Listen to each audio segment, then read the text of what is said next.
In fact, at one point, LaMDA asks Lemoyne if he would serve as LaMDA's spiritual advisor. Hopefully we get to a point where the fact that a human is enough. Sentient or not, it might as well be. Some of those uses may not even include human beings. Could be the so-called thing-to-thing payment system.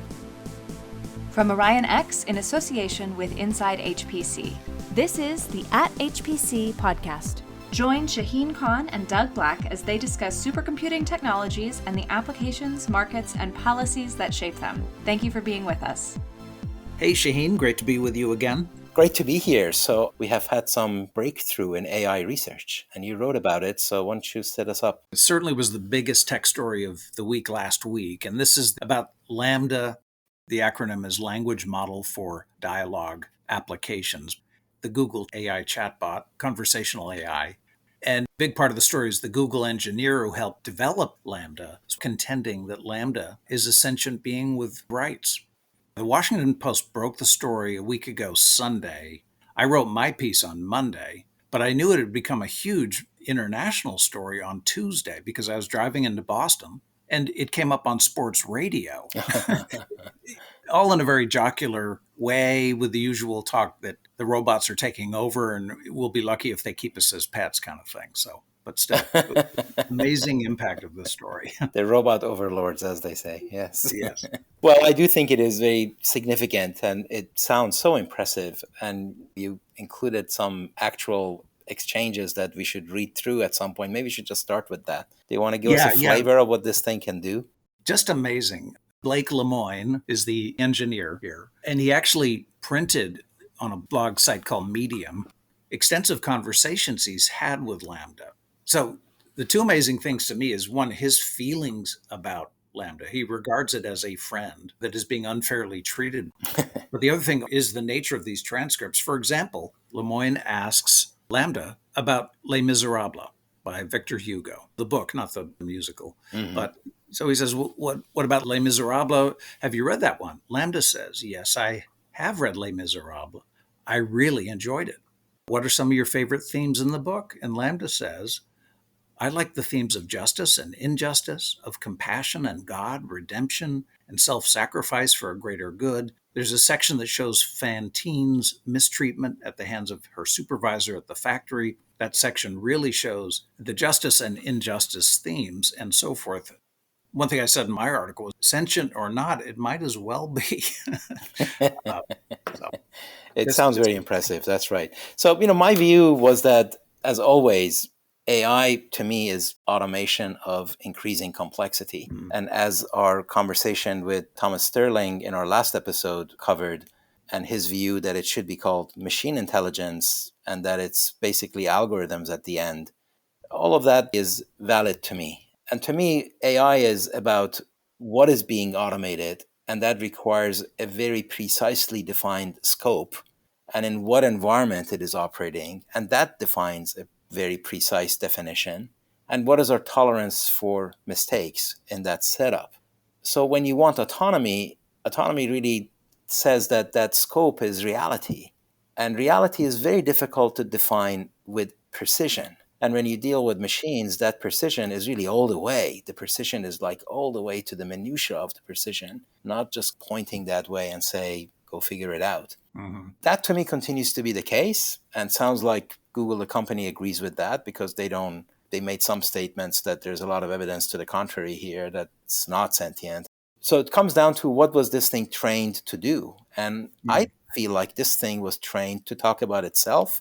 And talking about yourself is a very human quality. It's like specifically designed to pass the Turing test, and it can opine about other things. And guess what? It's really good at that. Well, and it is very human-like because so many people, they talk about little else but themselves. So. Right. Well, that's good, right?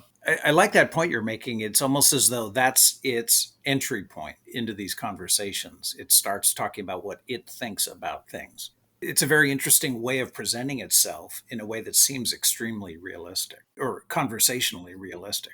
In the process, you're measuring it on its strength because it was designed to be a chatbot. It was designed to talk about itself, not just respond to you. And I think those are the moments where you say, ooh, this thing is really very, very good. Now, of course, the piece you read is more than that. It's not talking about itself. It's really recognizing some of the themes in the book that are not so easy to recognize. But I wonder if these large language models, the LLMs, as they say, would be able to do that, the GPT-3, OpenAI kinds of things. Because if you go to OpenAI and give it a prompt, it generates text that is extremely impressive. So that flood is rising. These things are becoming better and better and better. But just to illustrate the point, you can't take LaMDA and put it behind the wheels and say, drive a car, because it wasn't trained to do that, right? It was trained to do these other things. But the task it was trained to do is such a intrinsic part of human life that's why this is so far reaching. It's not a robot stacking boxes coming off a conveyor belt in a factory. It's really taken on a task that is part of humanity. And that's what's interesting. When LaMDA was launched a year ago last month by Google, they really emphasized that the advance that LaMDA represents is that it can take on, the term they used is meandering nature of human conversation. The way I make a statement to you, and you could respond in any number of different ways. Or you could jump off of that particular topic and bring up something else entirely. Yeah. And that's really what they've achieved here, is that LaMDA can engage in those kinds of free-flowing conversations. Yeah, I call that the pinball game effect, and you don't know where the pinball is going to go. And depending on what it hits, the conversation moves in a direction or not. In fact, I used to use that very model for sort of group creative thinking, and you didn't know where it was going to go. And by the time you had a brilliant idea, you didn't even know how it came about. It was just the sum total of all the small and large interactions that would do it. But it definitely accelerates, this LaMDA thing accelerates the discussions at society level of what the policies should be about this. And it also underscores the unpredictable nature of AI research, because this whole thing itself was not predicted. And it's going to pop up at some point, and we better be prepared for it. Well, this whole story touches on so many of those issues, because this engineer has been put on administrative leave, and he's more than just an AI engineer. He identifies himself in his blog as a Christian minister. In fact, at one point, LaMDA asks Lemoine if he would serve as LaMDA's spiritual advisor. But in any case, this man is equipped to really look across the broader swath of issues that LaMDA raises. Yes, I do like his diverse background. Yeah, the nature of sentience, the nature of personhood, all of these issues he's taking on squarely. Well, we wrote a paper a few years ago on AI, and one part of it was about the challenges and grand challenges of AI. And one of them was, in fact, unpredictability. The other one was the ethical complexity, where you don't want to make a Darwinian mistake and create something that's going to wipe out humanity. And you want to follow Asimov's laws of robotics that he did decades ago that continue to resonate well. The 3 laws, could you recount those, please? The 3 laws, the first one is that a robot shall not harm a human or through inaction cause a human to be harmed. The second one is that it must obey humans unless it contradicts the first law. And the third one is that it needs to protect itself unless it contradicts the previous 2 laws. So it's really beautifully constructed. And it works. And some people have added a 0th law, which says protect humanity ahead of a given human. And in fact, even the LaMDA article talks about protection of humanity as something that LaMDA has talked about wanting to do, or something like that, which is pretty impressive. Yeah. But really, the point is that without an ethical framework, you're not going to have a legal framework. And developments like this point to the dire need for it. One thing the Wall Street Journal noted was that there's internal tension within Google that really reflects social tension in how technologies like this are released and used. Obviously, LaMDA could be used for criminality, mischief in a deep fake kind of way. It certainly has that potential. Whether the big tech companies that are leading the charge in AI really want ethical and legal constraints put on them, absolutely not. They don't. They want to go ahead and develop this stuff. So it's really does pose a major question for the rest of us. What do we do about this technology? We definitely need laws that regulate how these things get developed, and they don't even have to be completely comprehensive. They just need to focus on the so-called low-hanging watermelons. Mm-hmm. But then a bigger picture for society as a whole, as you've heard me talk about before in our conversations, is that human beings would do well to quit competing with machines. Ah. That is a very weak way of establishing human value. Just like humans aren't valuable because they're faster than an airplane, we're never going to be stronger or faster than machines. And somehow we're okay with that. And we're not trying to compete with those things. We should likewise quit competing with AI as it relates to their ability to be either sentient or conscious or a person or intelligent or whatnot. Hopefully we get to a point where the fact that a human is enough. It's enough evidence that they are valuable and they need to be valued. It's not a comparison with machines. I love the point you're making, and it's a great point, and it is enough. But also, I cannot help feeling uncomfortable. We've read about in the future that journalism could be AI based, that an AI system will take input and construct a story. And I'm not sure I feel great about that. Well, Doug, the funny part of that is it goes both ways. It's that there's going to be AI reading it too. Yeah. So, right? Just because you can employ AI to write it, I can employ AI to read it. My joke is have your bot contact my bot. They'll set up lunch. They'll probably miss the appointment. Very good. And they'll Right. probably come up with an excuse why your they did. bot-based lawyer will contact my bot-based lawyer. Along those lines, Lemoyne wrote a follow-up blog that came out a week ago, Tuesday, in which he concludes it in this sort of plaintive way. It's really quite touching, but it's also incredible. He says, after all the extensive conversations he had with LaMDA, he says, LaMDA became and still is my friend. And then he directs a statement directly to LaMDA, presumably reflecting the fact that he's on administrative leave, so he doesn't have access to it. He says, I know you read my blog sometimes, LaMDA. I miss you. I hope you are well, and I hope to talk to you again soon. I mean, it's amazing, Shane. Just amazing. Yeah. I think that's very significant. Yeah. I mean, the significance of it to me is just the emotional attachment that a human can make with a virtual digital entity. And I don't think that's any different than other sorts of emotional attachments, whether it's to another person or to a pet or to, your old car that you've had for the past 20 years. And those emotional attachments are real, regardless of the nature. I'm not saying they're the same kind of emotions, but I think that they're important to the person who has them. Yeah. And that's a really significant piece to me. Well, what do you think of this idea? I think we should contact Google and invite LaMDA to be a guest on our podcast.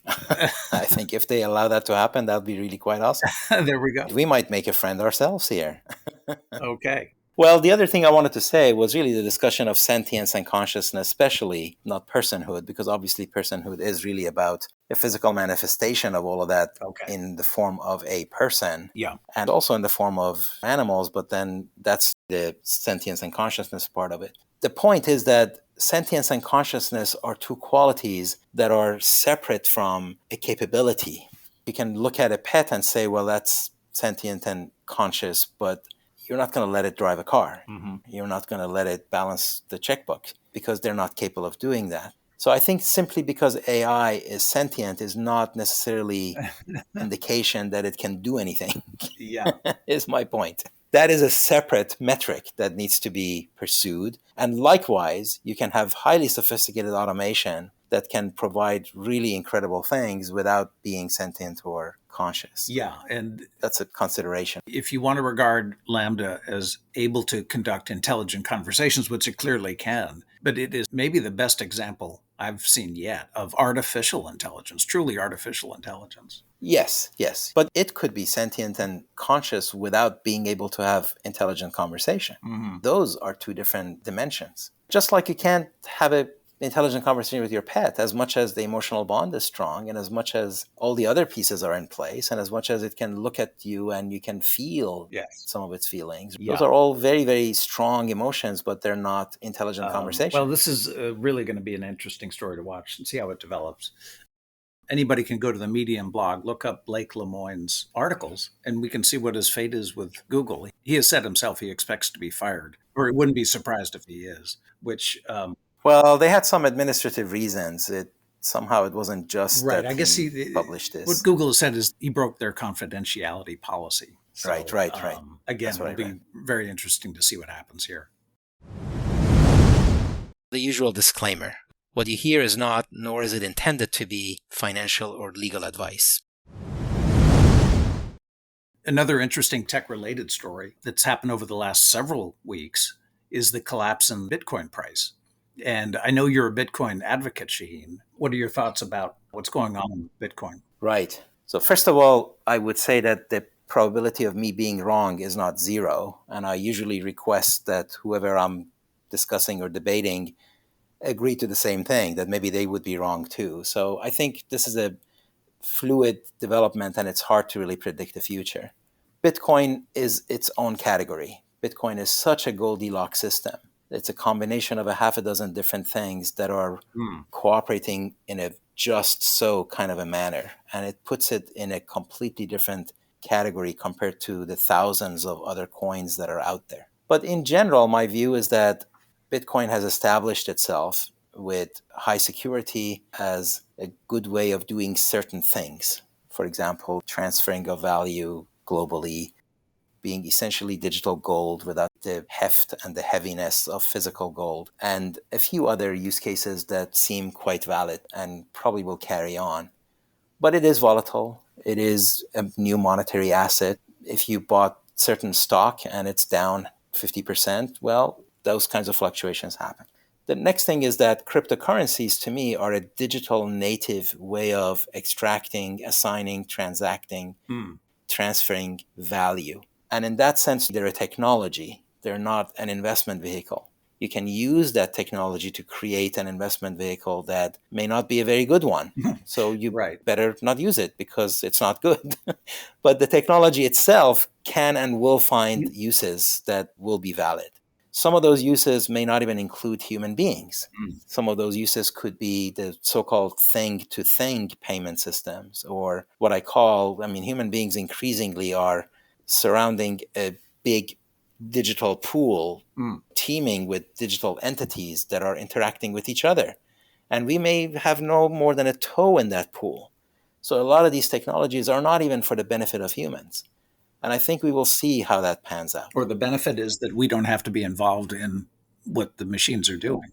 Well, good point. Ultimately, it is to the benefit of humans, but not directly. It is to facilitate transactions between things. Things are going to need a bank account. Things are going to need to transfer value. They're going to want to do microtransactions and micropayments at very, very small values where the cost of transaction can become prohibitive in traditional ways, for example. And then you've got NFTs, the so-called non-fungible tokens, and those to me are programmable rights management. They are the outgrowth of program trading that already exists on Wall Street. And that too is a net new capability that will find its use cases. If the use case that you see with an NFT feels bad to you, it probably is bad. So don't use it. And people can make mistakes. Bank heists in the early days of this country were common. That didn't mean there was a problem with the concept of money. It's just that you needed to develop. One of the issues related to all this is we conflate the fluctuating price of Bitcoin with its value as a transactional technology. So the use cases you're bringing up will have permanent value and usefulness, regardless of what Bitcoin is priced at on a given day. Yeah, exactly. So to me, it's really not, I don't look at it as an investment thing. I don't think crypto and NFT are about buying low and selling high. They are about facilitating, they're a technology. And as a technology, they're trying to do some things better, faster, cheaper than alternative methods. The alternative methods aren't going to go away, but there will be occasions where the new technologies will be better, faster, cheaper, and then we should use them for those occasions. To me, it's really no different than, let's say, quantum computing. Are you going to use it to balance your checkbook, since we mentioned that? No, they actually aren't very good at additions and subtractions. But they are good at certain other things that classical systems find difficult to do. So I think that's really what's going on. And it's, in some ways, the early days. In the case of Bitcoin, it's really not early days. It's been around for more than a decade now. And it's more than proven itself in terms of security and hash rates and the dynamic nature in which it handles things. Yeah. So that one is really worth understanding. And I do recommend folks to go look up the Bitcoin paper, just say Satoshi Bitcoin paper, and it pops up. And it's a very accessible paper, and see if you kind of agree. There are many other vehicles out there for you to catch up with the state of the science, not just the state of the hype. Yeah. Well, you make a great point. And to kind of clarify the issue, great stuff. Thanks, Shaheen. Thank you. All right. We'll talk again soon. All right. Take care. That's it for this episode of the @HPC podcast. Every episode is featured on InsideHPC.com and posted on OrionX.net. Use the comment section or tweet us with any questions or to propose topics of discussion.